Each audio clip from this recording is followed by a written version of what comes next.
Доброе утро, дорогие друзья, уважаемые телезрители. Мы рады вас приветствовать на телеканалах Якутия-24 и НВК Саха. Это «Утро Якутии». Предлагаем просыпаться вместе с нами. И в студии сегодня работает Дарья Анкехова, Руслан Ачиров. И, конечно, мы всем желаем отличной пятницы. Несмотря на то, что сегодня пятница, в душе какие-то ощущения, как будто понедельник, потому что вчера был у нас замечательный праздник, все отдыхали, но, по крайней мере, надо все-таки собраться с последними силами, мыслями и еще один день хорошенько поработать. Да, ну, Даша, неплохо было бы, если бы недели состояли из одного дня, да, рабочие. То есть выходной поработал, выходной поработал. Но у нас сегодня завершается неделя, впереди, конечно же, майские праздники, ну, а также наш выпуск передачи «Утро Якутии». И сегодня, что мы для вас подготовили, мы сегодня поговорим про смарт-библиотеку, также поговорим о акции «Бессмертный полк», о нововведениях, которые сделаны в этом году. Также, я думаю, что весна — это не только солнце, не только долгожданные, да, теплые дни, но а также весенний авитаминоз. Вот. Ну и, конечно же, пригласим сегодня в студию к нам нашего гостя, с которым поговорим о карьерном Open Space. Да, об этом всем вы узнаете в нашей программе. Ну а в постоянной рубрике «Мой питомец» мы расскажем, как нужно правильно мыть своих домашних питомцев, потому что в этой процедуре тоже есть очень много нюансов. Ну и, конечно, мы, как всегда, напоминаем вам о том, что у нас есть активный телеграм-канал, куда вы можете отправлять свои вопросы, свои пожелания. Возможно, вы хотите обсудить какую-то из тем. Пишите смело нам, мы с удовольствием им ответим, и, возможно, интересующие вас вопросы появятся у нас в эфире. Да, ну а сейчас вопрос, который волнует, наверное, многих наших телезрителей. Какая же погода за окном? В центральных районах температура воздуха на 6 часов утра была на отметке минус 5 градусов. В Заречной группе минус 8. В южных районах 3-6 со знаком минус. В Вилюйской группе до 5 градусов мороза, в Нижнеленских 3 со знаком плюс. В западных районах 4-9 ниже 0, в Колымын-Дигирской группе улусов минус 13. В Янских 1 градус, на северо-западе 4-14 градусов со знаком минус. В Якутске температура воздуха на 6 часов утра была на отметке минус 1 градус. Атмосферное давление 758 миллиметров ртутного столба. Ветер западный 1 метр в секунду. Сегодня днем без осадков, ветер восточный 4-9 метров в секунду. Температура воздуха ожидается до плюс 9 градусов. Даша, знаешь, с чем вот у многих ассоциируется идеальный завтрак? Ну, я думаю, в первую очередь, это, конечно, правильная пища. Либо каша, либо яйца. Да, но мы желаем всем приятного аппетита, всем, кто завтракает вместе с нашей программой. Ну, а хотелось бы сегодня рассказать о так называемых яйцах Бенедикт. Шикарное блюдо, где нежные яйца, пашот и голландский соус соединяются с ветчиной и обжаренными тостами, делая его сытным и изысканным одновременно. Яйца Бенедикт — это одно из тех блюд, которые кажутся сложными, но их вполне реально приготовить и дома. Иной раз можно услышать, допустим, разные истории того, как появились на свет именно вот яйца Бенедикт. А на самом деле это, конечно, легенда такая, но говорят, что эту заслугу приписывают монахам бенедиктцам. Но на самом деле все намного проще. Этот завтрак придумал загулявший брокер по фамилии Бенедикт, а владелец одного из ресторанов гостиницы, впечатленный выдумкой клиента, поставил это блюдо в меню. В общем, спасибо вам, мистер Бенедикт. Ну, а сейчас мы предлагаем вам приготовить это блюдо вместе с нами. Доброе утро, дорогие телезрители! Сегодня я, шеф-повар Дыбов Илья, шеф-повар ресторана Абу-Даби, буду вам готовить яйцо Бенедикт с голландским соусом и жареным хрустящим беконом. Для этого нам понадобятся яички, хлеб чиабатта, соль, перец, лимон, бекон и растопленное сливочное масло. Для начала я поставлю водяную баню, так как соус мы будем готовить именно на ней. И теперь ждем, пока вода у нас не закипит. Ставим миску. Здесь я уже заранее растопил сливочное масло. Теперь нам нужно 3 желтка.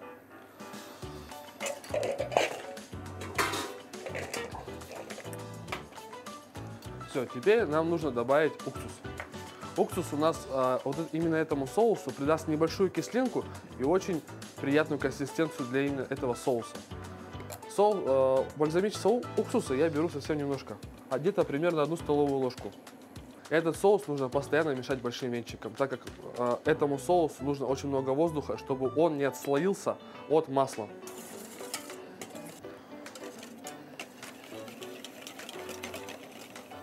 Если у вас соус уже загустился, вот до такой консистенции, все, можно потихоньку вводить сливочное масло. Сразу огонь я убавляю. Для начала нужно ввести пару столовых ложек, чтобы у вас соус в единую массу смешался. Делать это нужно быстро, чтобы у нас не получилось расслоение. Все, соус у нас готов. Он должен быть вот такой вот густой. Все, мы теперь его убираем в стороночку. Теперь нам нужно кусочки чиабатты. Я нарезаю 2 штуки. На сковородку наливаем оливковое масло. И сейчас мы будем поджаривать вот эти красивые ломтики ветчины. Обжаривать их тоже лучше на минимальной температуре, так как они должны маленько засушиться и быть хрустящими. Багет поджаривать после бекона на этой же сковороде. Так он впитает в себя весь вот этот вкусный сок, который оставил после себя бекон на сковородке. В этом завтраке можно использовать все, что вам угодно. Например, вместо бекона брать ту же самую рыбу. Добавлять овощи любые, авокадо, томаты, огурцы, все, что вашей душе угодно. Все это будет очень вкусно, ярко. Все, бекон до такой вот степени поджарился, мы его выкладываем на тарелочку, чтобы наше маслицо лишнее стекло. Все, посмотрите, до такой степени мы поджарили хлеб. Мы его убираем, пока он нам не нужен совсем. Для приготовления яйца пашот нам понадобится также винный уксус, так как если вы будете готовить яйца без уксуса, то просто у вас весь желток разлетится, так же как и белок. А если вы добавите уксус, то сразу же желток моментально схватится, и это придаст яйцу небольшой вкус. Кладем 2 тоста, на него бекон, и сверху выкладываем яички. Соус у нас тепленький. Теперь нам остается только вот этот соус вылить на яйца. Лучше всего это сделать с первого раза, чтобы у нас полностью покрылось все яйцо.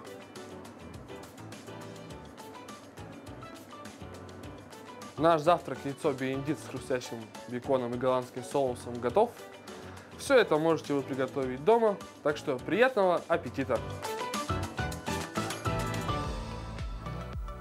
Приятного аппетита всем, кто сейчас завтракает. Ну а мы напомним о том, что значит, День Республики мы отметили. Впереди у нас майские праздники, да, демонстрации, к сожалению, не будет, да. Но на нашем телеканале вы сможете посмотреть онлайн-демонстрацию. Все трудовые коллективы обязательно поздравят всех жителей нашей республики. Ну а затем нас ждет, конечно же, замечательный праздник 9 мая. Да, и ежегодно 9 мая проходит самая масштабная акция России. По улицам и площадям наших городов, поселков и деревень проходит традиционное шествие «Бессмертный полк. Народная инициатива». В священный для нас день люди несут в едином строю плечом к плечу портреты родственников, участников Великой Отечественной войны и тружеников тыла, партизан и врачей, всех, кто боролся за Великую Победу. Шествие Бессмертного полка собирает миллионы человек по всей России.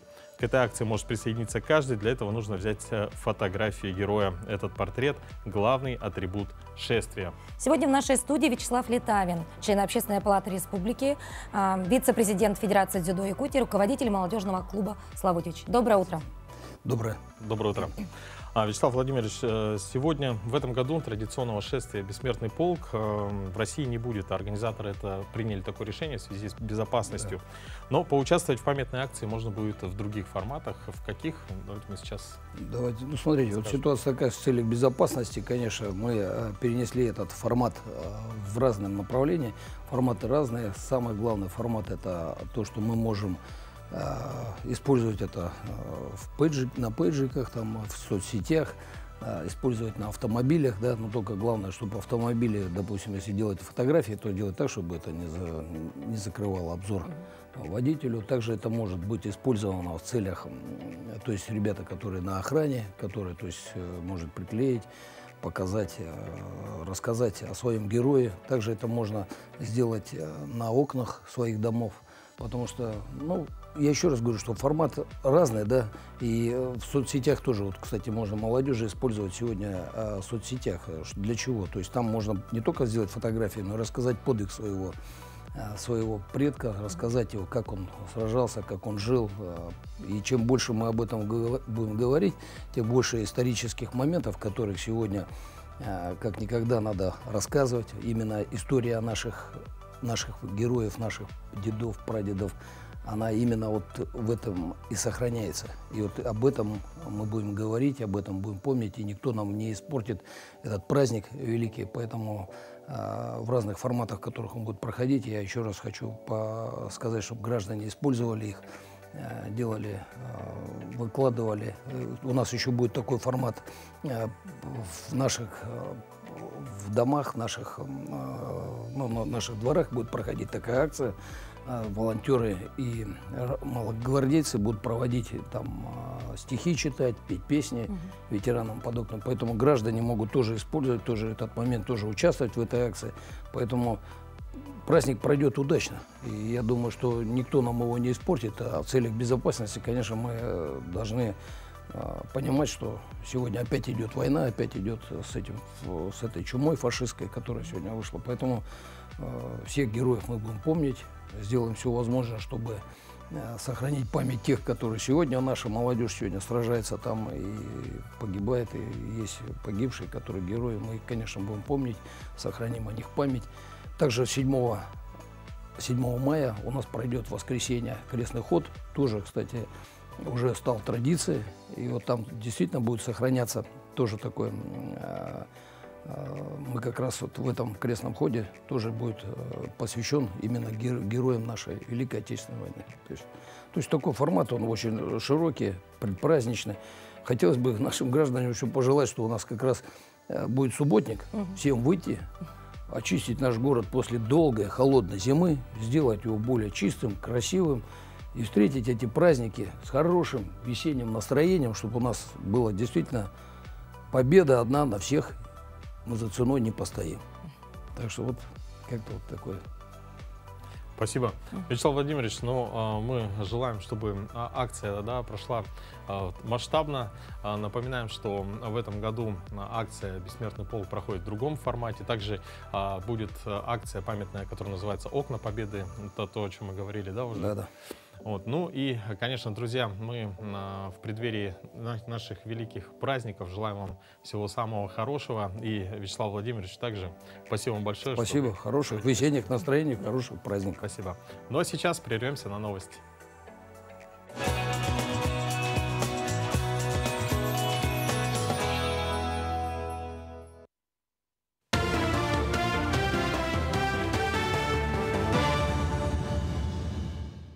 Коллеги, доброе утро. Доброе утро, Якутия. Сейчас предлагаем блок новостей.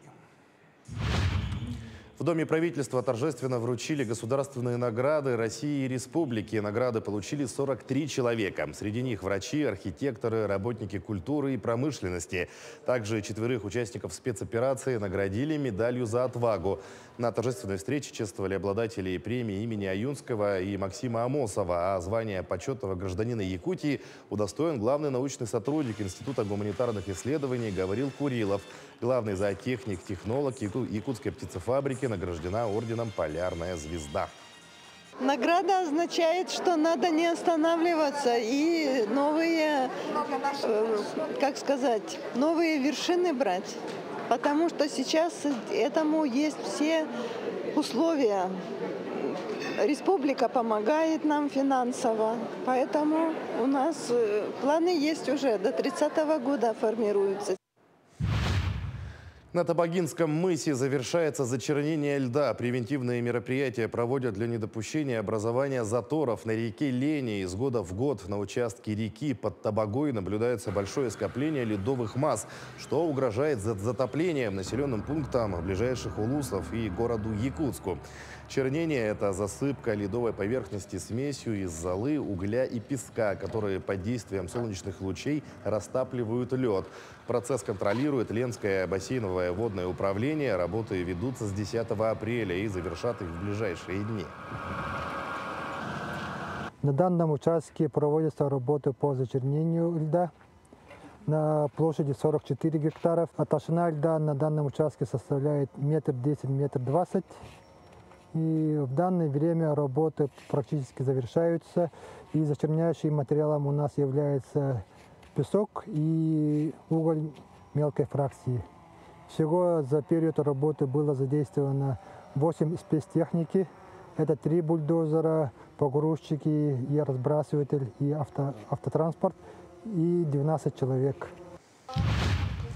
В связи с угрозой затопления с прошлой недели началась эвакуация жителей села Староватово в Вилюйском Улусе. Как сообщил глава Наслега Алексей Васильев, всего в селе проживают 58 человек. Из них часть населения переселили в город Вилюйск. В настоящее время в селе осталось 14 человек, 13 голов крупного рогатого скота и мелкая живность. В начале мая оставшихся людей и домашних животных эвакуируют в Халбакинский Наслег, для чего там подготовлен пункт временного проживания. Также со всем оборудованием и мебелью перевезут детский сад. Проведено заблаговременное отселение села Староватово в город Вилюйск. В настоящее время в селе Староватово находится 14 человек населения и 14 голов крупного рогатого скота. Ближе к паводку мы этих людей эвакуируем в село Стасу вместе с крупным рогатым скотом. Уже договорились с производственным кооперативом «Халбака», чтобы коровники содержать данную скотину. Завершился региональный этап всероссийского литературного конкурса «Класс». Всего приняли участие 26 школьников из районов республики. Перед ними стояла задача самостоятельно написать литературное произведение, выбрав одну тему из 5 предложенных. Работу конкурсантов оценивали независимые эксперты по нескольким критериям – оригинальность, содержание и глубина понимания выбранной темы. Отметим, что республика принимает участие в конкурсе впервые. Ну, конечно, цели преследуются в первую очередь это воспитание любви к русскому языку и литературе, приобщение к литературному творчеству и, конечно же, поиск творческих молодых авторов. По итогам регионального этапа определяются 3 победителя. Они все являются победителями конкурса. И участвуют уже, 130 человек являются победителями всероссийского этапа. Из них 50 человек становятся участниками уже суперфинала.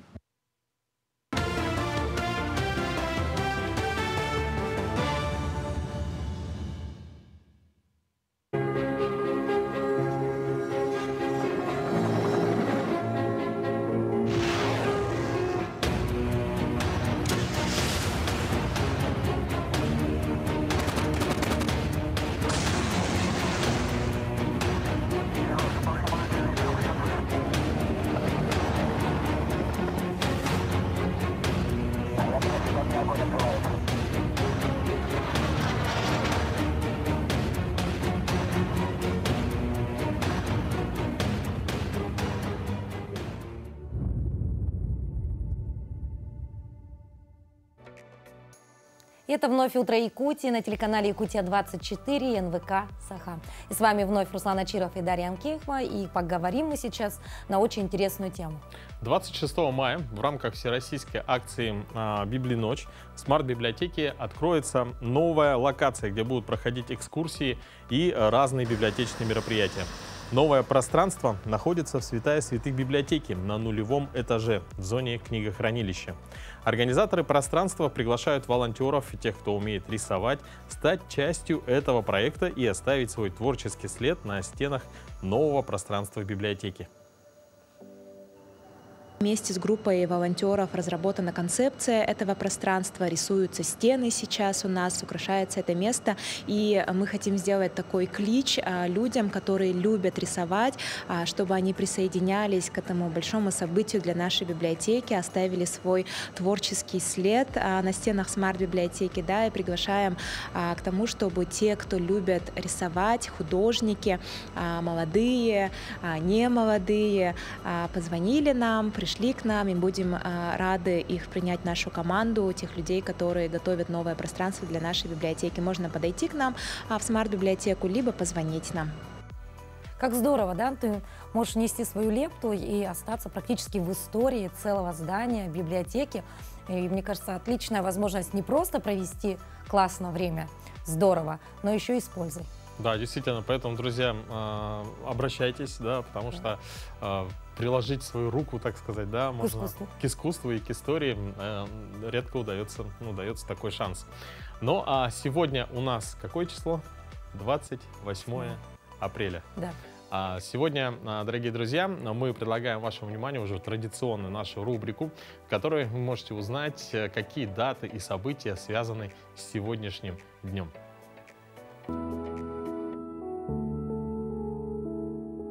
28 апреля – Всемирный день охраны труда. Также сегодня День работников скорой медицинской помощи в России. 28 апреля – День борьбы за права человека от химической опасности, иначе он называется День химической безопасности. По народному календарю, если южный ветер дует несколько дней подряд, то это к дождю. Если ночью холодно, а днем стоит жара, то установится хорошая погода. 28 апреля 1563 года в Москве начала работать типография первопечатников Ивана Федорова и Петра Мстиславца. В 1914 году в этот день в США запатентован воздушный кондиционер. 28 апреля 1947 года норвежский этнограф Тур Хейердал отправился в путешествие на плоту Кон-Тики. Цель его путешествия – подтвердить свою гипотезу о возможности первоначального заселения Полинезии из Южной Америки. Плавание Хейердала длилось 101 день и завершилось успешно.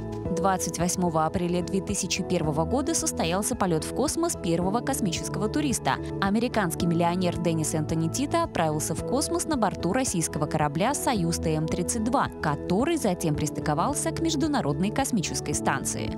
28 апреля 1937 года родился Саддам Хусейн, иракский государственный и политический деятель, президент Ирака. В 1948 году в этот день родился Терри Пратчетт, английский писатель-фантаст. 28 апреля 1974 года родилась Пенелопа Круз, испанская киноактриса и модель, обладательница премии «Оскар». Именины в этот день празднуют Александр, Анастасия, Андрей, Аристарх, Василиса, Виктор, Кондрат, Леонид, Лукьян, Сава, Севастьян, Трофим и Федор.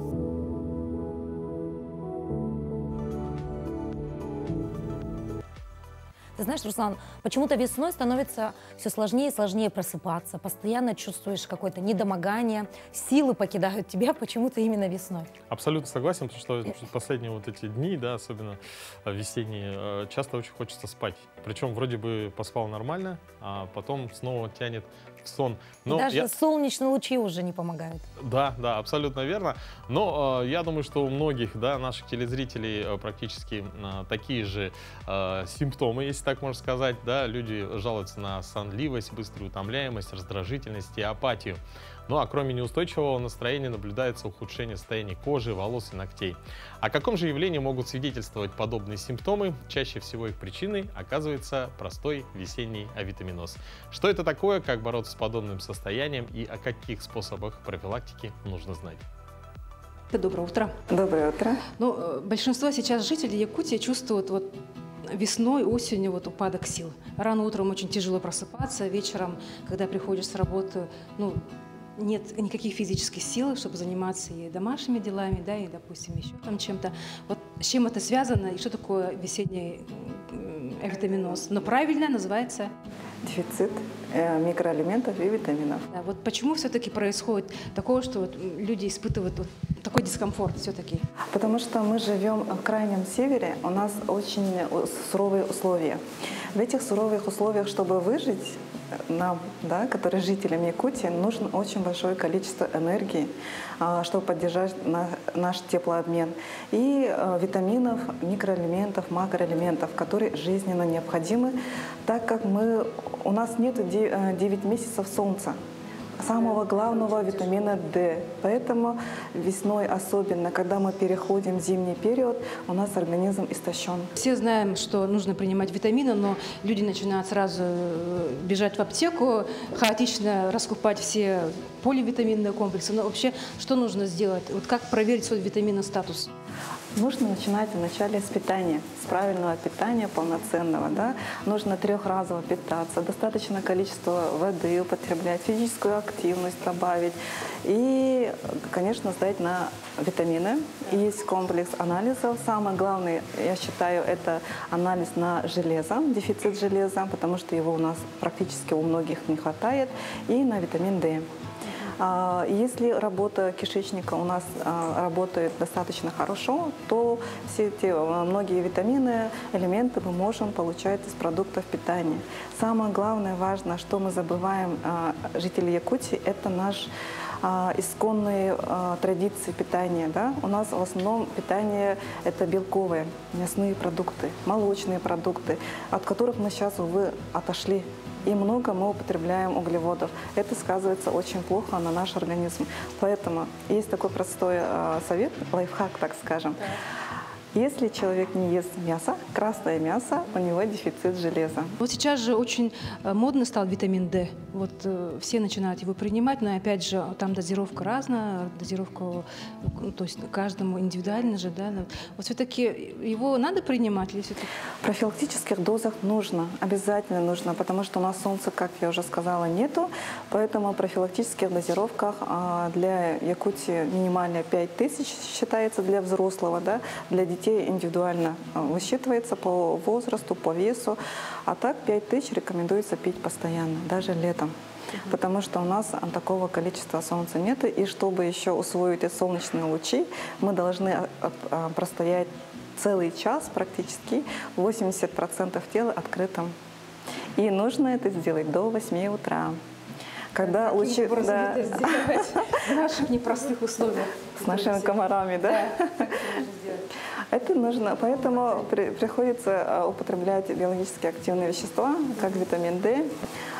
Чтобы правильно подобрать дозировку, обязательно нужно сдать анализ. Анализ дается 2 анализа. Это на витамин D25OH, это общий витамин D, и парад-гормон. Это гормон, который активирует витамин D.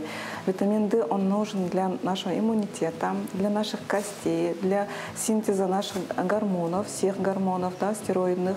Вот. И поэтому это один из важных витаминов. Хотели здесь показать именно скрытую угрозу, потому что сейчас очень много скрытого сахара, и вот сколько кусочков сахара рафинированного, да, входит в кетчупе, в соке, потому что сахар, конечно, вызывает гликацию организма, засахаривание организма. В связи с этим вызывает разные хронические заболевания. И не секрет, что с возрастом, когда мышечная ткань теряется у многих взрослых, у нас есть угроза развития сахарного диабета. Витамины разные. Чтобы один витамин усвоился, нужно ему кофакторы, какие-то микроэлементы, макроэлементы, чтобы он усваивался. Да? Поэтому, чтобы все хорошо мы могли усвоить, первое – это всегда налаживание работы пищеварительной системы. Дальше зависит от приема витаминов. Например, витамин D или жирорастворимые витамины принимаются во время еды, чтобы они хорошо усваивались. Поэтому, когда мы назначаем на основании вот этих всех осмотров, анализов, да, витаминотерапию, мы прописываем всегда во время еды, после еды, до еды, когда утром, вечером, потому что некоторые витамины не соответствуют друг с другом. Одного нужно с утра, одно другое вечером. Известные, да, витамина D, железо, есть еще витамина В. Вот что это за витамины и как нужно их принимать? Витамины группы В – это важные витамины, которые отвечают за работу нашей нервной системы и головного мозга. Да? Поэтому витамины группы В нужно тоже знать свой уровень. Если частые боли мышечные, да, если частые обострения там какие-то болевые, то чаще всего бывает дефицит витамина группы В. И самое главное, здесь я хочу остановиться на витамин В9, который, увы, у жителей Якутии в большом дефиците. Это фолиевая кислота. Оно отвечает за работу головного мозга, за наши когнитивные способности, за нашу память, работоспособность, да, за наш иммунитет также, и за созревание наших клеток отвечает. Вот такой, казалось бы, простой витамин В9, да, но он имеет очень жизненно важный показатель. Он находится только в растительных продуктах, листовых особенно, да. Поэтому, так как мы мало употребляем зелени, у нас у всех дефицит витамина В9. Спасибо вам большое за такую познавательную, интересную беседу ранним утром, да, и желаю всем зрителям здоровья. Вот. Витамин В, я так понял, мне нужно. Запомнил. Запомнил. Ты знаешь, Руслан, в первую очередь. Да, в весеннее время страдают не только люди, но и братья наши меньшие. Им тоже в этот сезон положены определенные витамины. Ну, витамины — это одно. Есть еще более насущная проблема. Я думаю, что все собачники с ней сталкиваются после того, как прогуляются на улице, потому что собака приходит домой грязной, да. А тут что? Нужно сначала, конечно, отмыть собачьи лапы, это в первую очередь. Но, возможно, придется даже мыть собаку целиком. Насколько вообще часто нужно мыть своего питомца? Ну, кто-то говорит как можно чаще, а кто-то, другие говорят, что напротив, нужно пореже. Руслан, ну ладно, сколько мыть, а самое главное, как нужно мыть свою собаку правильно, расскажет нам Екатерина Портнягина.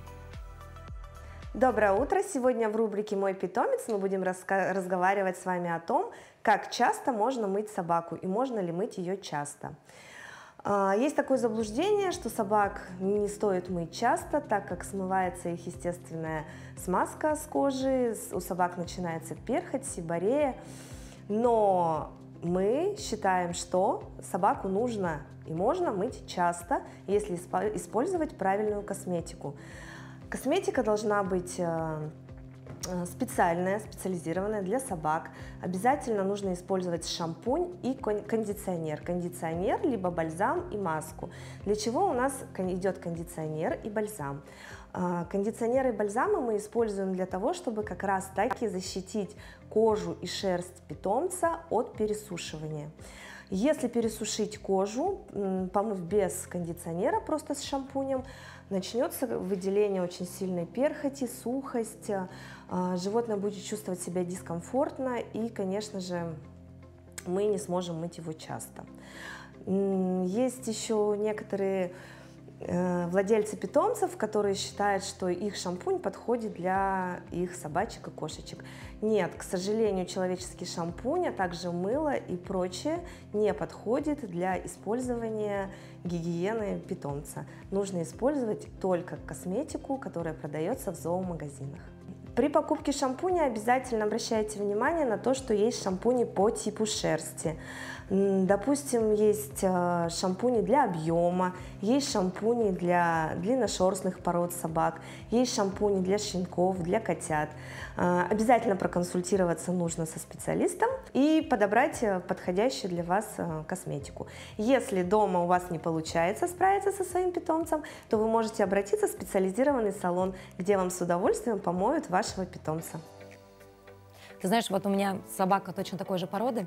Действительно, процедура мытья – это целая история. И шампуни в первую очередь нужны профессиональные, как ни крути. Потому что все-таки собака очень чувствительна ко всему, и надо прислушиваться к нашим советам. Но одно дело помыть одну собачку, особенно небольшую, а другое дело почистить целый табун лошадей от снега. В прошлом году я посетил Аймиконский улус и там познакомился с одним очень интересным человеком. Он разводит якутскую породу лошадей. Давайте посмотрим. Здесь в суровых условиях, в морозных, содержится большой табун лошадей. Михаил, сейчас что вы делаете? Ну вот это, косяк лошадей загнали и чистим. Это снега нынче много, и это, чтобы лед не превращался, снег чистим почти каждую неделю. Каждую неделю, каждую лошадь раз в неделю вы чистите от льда, от снега? Ну, от снега, чтобы лед не было, чтобы шерсть была сухая и чистая. Сколько у вас лошадей в табуне? Всего 122, маточные 70. И это, молодняк, лошади есть, жеребцы. 8 косяков всего. Сложно ли содержать лошадей вот в таких условиях, очень суровых, морозных? Сама природа создала, чтобы здесь лошадь выросла. Здесь самый большой приплод берем по республике. Даже в советские времена было, сейчас тем более. 98 под 100% приплод берем. Я каждый год меньше 90 не беру, 80-90% подплода каждый год. И вот поголовье это быстро растет. Вот нынче я 15 жеребят выращиваю. будет один косяк хороший. Якутская лошадь наиболее морозостойкая, имеющая подшерсток и шерсть длиной от 8 до 15 сантиметров. Даже зимой она может кормиться травой из-под снега, разгребая его копытами. В Якутии лошади живут на открытом воздухе круглый год, при температурах летом до плюс 40 и в зимнее время до минус 60 градусов. И пищу ищут самостоятельно. Каждый вожак держит свой табун от 18 до 24 кобыл и жеребят. Такой семьей животные и пасутся. В табуне Михаила у каждого жеребца по 16 кобыл, которые дают приплод в 15 жеребят. Коневодство у нас на северо-востоке развито, что в Эмиконе, что в Верхоянске. Если годы зимовка идет хорошая, то вообще без малых затрат будет. Можно брать это. Без малых затрат идут это. А сколько лет вы занимаетесь коневодством? Я сам с Иркутска родом. Меня отец посадил 3 года. Как начал только ходить и уже на лошади был. Но здесь, в Якутии, сам приехал в 87 году в августе месяце. И так остался здесь уже, который год. На самом посчитать, сколько лет. А конкретно я занимаюсь коневодством с 94 года здесь, 1994 года. Коневодческое хозяйство находится в поселке Берег-Юрдя Аймиконского улуса, в непосредственной близости от поселка Аймикон, и является одной из достопримечательностей маршрута на полюс холода. Сюда часто приезжают туристы, чтобы поближе познакомиться с уникальной породой якутских лошадей. Республикалық тақтарға үшіге жолдақ жонар болынар. Спасибо, что вы слушаете меня и видите. Северо-Восточный федеральный университет приглашает студентов и выпускников вузов на карьерный Open Space. Центр оценки и развития компетенций Северо-Восточного университета организует Open Space «Твое пространство развития», где работодатели расскажут участникам о траекториях развития карьеры и профессиональной самореализации. Мероприятие состоится 28 апреля в Центре студенческих инициатив. Подробнее о нем расскажет наш утренний гость. Это Анна Басаина. Она является руководителем Центра оценки и развития компетенций Северо-Восточного федерального университета. Доброе утро. Доброе утро. Расскажите нам о мероприятии и что ждет участников вот этого карьерного мероприятия. Ну, наш центр уже существует больше года. Наша главная задача – это трансформация подходов к содействию трудоустройству наших выпускников. Все были студентами, помните, что проводились ярмарки вакансий, встречи с работодателями. А наше мероприятие карьерное, которое будет сегодня, это новый формат. Получается, мы пригласили предприятия, которые, на наш взгляд, являются лидерами законодательными трендов именно кадровых решений. То есть есть у них классные стажировки для наших студентов, классные у них есть предложения, да, по вакансиям, то есть есть определенные меры поддержки и так далее. Это выставка лидеров кадровых решений. Кроме того, у нас на мероприятии будет 2 площадки, мы их называем мастер-классами. Это о том, чтобы подготовить студентов к выходу на рынок труда. То есть мы им рассказываем, как к этому подготовиться, что для этого нужно сделать, что изучить и так далее. Ну и так как это студенческое мероприятие, конечно же, у нас будет и диджей-сет, и кофе-точка, то есть все будет весело, и ведущий у нас будет Максим. Вот, так что ждем наших студентов на это мероприятие. А это действующие студенты или выпускники? Или для тех и для тех? Это действующие студенты, потому что, на наш взгляд, надо задумываться о своем трудоустройстве, о карьере уже чуть ли не со 2-го курса заранее. Конечно же, это наши выпускники, которые в этом году заканчивают. Ну и также мы приглашаем выпускников прошлых лет, которые тоже могут прийти и поучаствовать в нашем мероприятии. Но ваше мероприятие, оно несколько отличается, да, от традиционных ярмарок вакансий. Вот как вообще пришла идея проводить в таком формате? Ну, изначально карьерный Open Space проводился первый раз у нас в прошлом году. А там мы приглашали институты развития, которые рассказывали о том, тоже, какие у них есть предложения для нашей молодежи. А этот карьерный Open Space, он как раз-таки завязан на руководителей кадрах, которые в каждом предприятии есть и которые хотели бы наладить диалог прямой, да, с нашими студентами.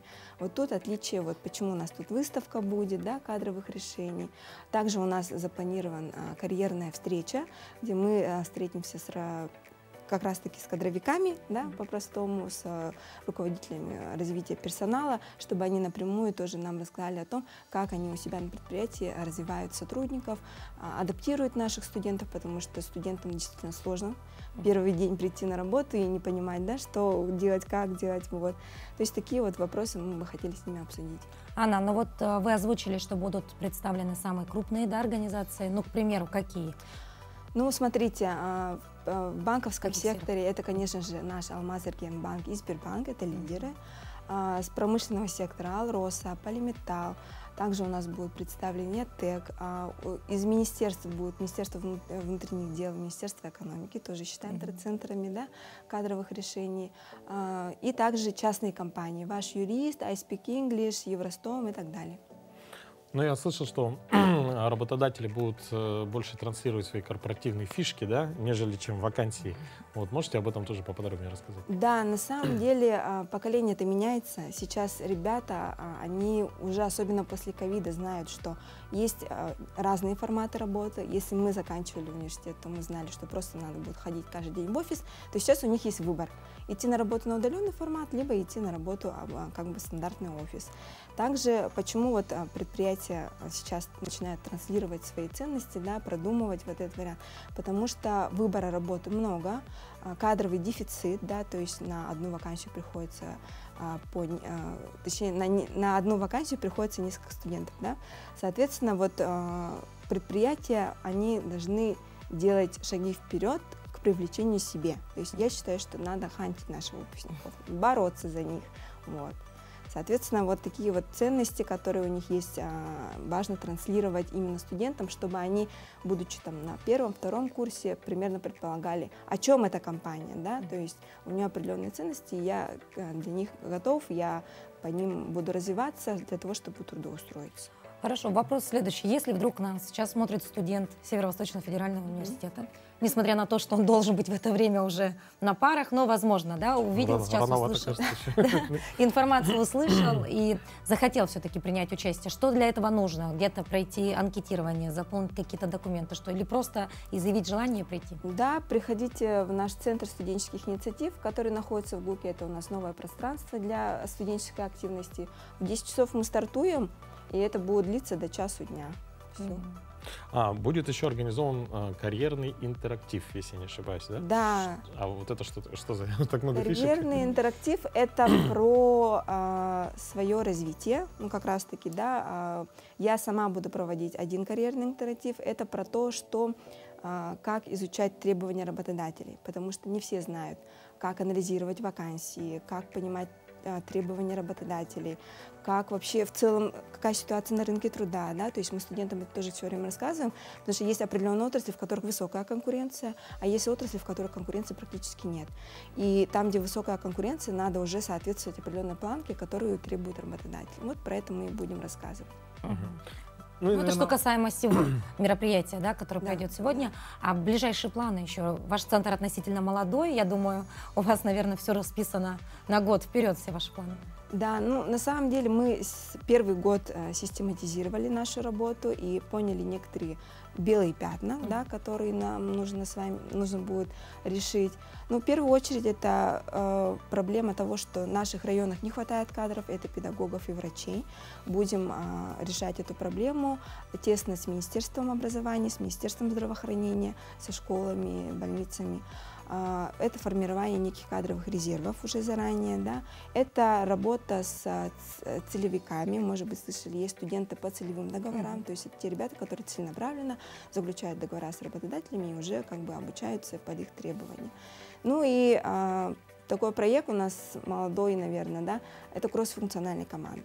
То есть вопрос того, что студенты едут в районы, мы решаем с помощью договоров, решаем с помощью работодателей, но при этом ну, сложно одному поехать в дальний район, ну, им страшно. Вот было бы хорошо, если бы они поехали командами, им было бы как бы весело, жили бы они вместе, администрации районов и молодежь районов помогали бы им, да, поддерживали. На самом деле мер очень много. Район обеспечивает, начиная от картошки, заканчивая зарплатой, подъемными, квартирами и так далее. Поэтому вот этот вопрос как бы первоначальный для нас. Главное было бы желание работать. Да. Спасибо. Напомню, что у нас в гостях была Анна Бысыина, руководитель Центра оценки и развития компетенций Северо-Восточного федерального университета. Ну а сейчас передаем слово нашим коллегам из новостного отдела.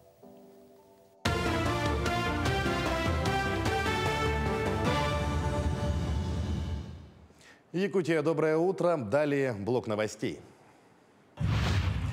В День Республики руководство и общественность Якутии отдали дань светлой памяти тем, кто стоял у истоков становления государственности. На торжественном митинге у памятника Платону Аюнскому собрались глава региона, члены правительства, народные депутаты Госсобрания Илтумен, жители Якутска, студенты и молодежь. Государственность – это самое ценное для жизни и развития народа, и благодаря работе ярких людей сегодня Якутия находится в лидерах на Дальнем Востоке. Несмотря на сложную мировую ситуацию, республика достигла высоких экономических и промышленных показателей. Все это связано с улучшением качества жизни якутян, отметил Айсен Николаев. В 1922 году основателями якутской автономии стали выпускники Якутской учительской семинарии Платон Аюнский, Максим Аммосов, Исидор Барахов, Степан Рожаков, Степан Гоголев и многие другие. Поэтому для нас это значимая дата. Мы хотели бы передать будущему поколению нашей республики ценность и значимость сегодняшнего дня. В парке «Россия. Моя история» открылась выставка «Герои спецоперации». Выставка представляет собой мультимедийную экспозицию графических новелл. Их создали студенты университета «Синергия» совместно с Российским обществом знания. Экспозиция состоит из 21 новеллы, каждая из которых рассказывает о реальных историях героев. Посетители смогут узнать о подвиге Андрея Фроленкова, подразделение которого заняло без боя Чернобыльскую АЭС, историю Владимира Жоги, который спас мирных жителей Волновахи ценой собственной жизни, и многих других.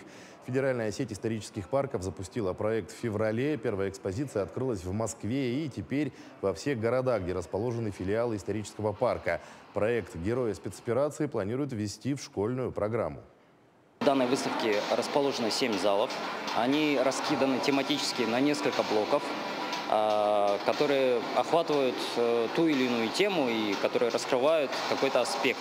Допустим, здесь вы можете увидеть первую графическую новеллу, которая была посвящена первому герою специальной военной операции Нурмагомеду Гаджимагомедову. Он был гвардии старшим лейтенантом, и во время боя он оказался в затруднительном положении, окружен врагами, и в итоге он принял решение себя подорвать гранатой. В старейшем музее республики открылась выставка «Золото, алмазы и моя жизнь». Она посвящена 90-летию со дня рождения руководителя Якутзолота Тараса Десяткина. Представлены личные фотографии, вещи, награды и книги. Выставлены публикации и экспонаты, имеющие отношение к золотодобывающей промышленности. Тарас Гаврилович Десяткин родился 26 апреля 1928 года в селе Тюнгюлю Мегино-Кангаласского района. После насыщенной трудовой деятельности в разных организациях промышленной сферы в июле 1961 года был переведен в алмазодобывающую отрасль, а в 1972-м стал начальником объединения «Якутзолото». За период его работы, это более четверти века, было получено 760 тонн золота. Человечность – его самое лучшее качество, и он с каждым работником, будь он чернорабочий, будь там инженер или какой-то руководитель, он со всеми очень ровные отношения имел. И на просьбы своих работников, не только своих работников, но и земляков, можно сказать, он всегда находил, как сказать, ответ, чтобы помочь каждому, чем он мог. Он все старался внедрить новые технологии, более совершенные это приемы разработки полезных ископаемых. Какую следующую букву? Телемост соединил две крупные детские библиотеки Дальнего Востока, филиал Национальной библиотеки Якутии и Хабаровскую краевую детскую библиотеку. Так, в преддверии Дня Республики сотрудники Центра комплексного библиотечно-информационного обслуживания ДТК «Центр чтения» вышли с предложением к библиотеке Хабаровска об организации онлайн-общения. На мероприятии юные хабаровчане познакомились с биографией выдающихся личностей, которые стояли у истоков образования Якутской ССР, с интересными фактами о Якутии и услышали отрывок из якутской народной сказки. Коллеги из Хабаровска рассказали школьникам Якутска об истории, традициях и достопримечательностях Хабаровского края на городе воинской славы в Хабаровске. Мы отослали нашим коллегам, нашим друзьям, отослали дальневосточных писателей книги. Это такие, как Елена Неменко «Я болтаю с попугаем». Мы отослали книгу «Золотая Ригма». Мы отослали ряд других изданий. В ответ получили широкую палитру о Якутске, городе Якутске, о их легендах, о их сказаниях, сказках. И даже получили коробочку с играми, национальными играми, которые детки наши сегодня попробовали и поиграли. К текущему часу это вся информация. Всего доброго и удачного дня.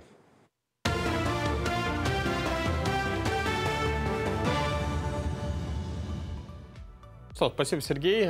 Впереди у нас майские выходные. Давайте напомним, это у нас получается завтра выходной, воскресенье и понедельник. Первый. Да, мы отдыхаем 3 дня, и во вторник, 2 числа, нам уже необходимо будет выйти на работу. Да, ну а далее у нас 6, 7, 8, 9 мая, также выходные 4 выходных дня. Мы поздравляем вас с наступающим майским праздником. Еще раз напомним о погоде в городе Якутске. Да, конечно, необходимо напомнить, потому что это сейчас, наверное, один из самых главных вопросов. Утром просыпаешься, думаешь, что же ждет меня сегодня. Итак, сегодня днем будет без осадков. Ветер восточный 4,9 метров в секунду. Температура воздуха ожидается до плюс 9 градусов. Снега не будет. Отлично.